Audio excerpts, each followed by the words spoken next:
தம்பி தம்பி இருப்பா இருப்பா தம்பி கேட்டுட்டே வரல நீ பாட்டுக்கு எடுத்து வெட்டிக்கிட்டு இருக்க கேட்கறதா போயிருந்தேன் முதல்ல பீல் பண்ணிட்டு அதுக்கப்புறம் கட் பண்ணு. Okay sir.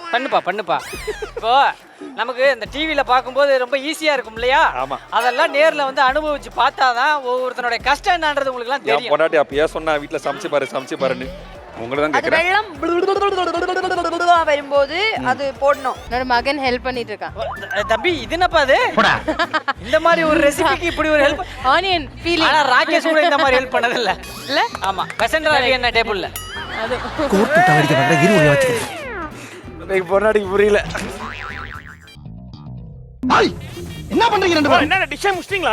செஃப் அவ்வளவுதான் எங்களுக்கு டைம் கிடையாது. பெசன் ரவி உங்க டிஷ்ஷே முடிச்சிட்டாங்க. சொல்லாதீங்க பயந்துற போற உங்க டிஷ்ஷே முடிச்சானுங்க அப்படின்னு தப்பா எடுத்துக்க போறாங்க. இதுக்கு அப்புறம் கரி லீப் சாஸ் இருக்கு. சாஸ் மட்டும் நான் வந்து அடிக்கிறேன்னு சொல்லிருக்கேன்.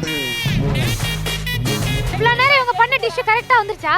ஓரளவுக்கு வந்துருச்சுமா. தீனாவை நம்பி நான் என்ன வேணா பண்ணுவோமா? இப்படி ஒரு நம்பிக்கையை வாங்கிருக்கீங்க எல்லாத்தையும். இப்ப அவர் மானத்தை வாங்காம இருந்தா போதும்.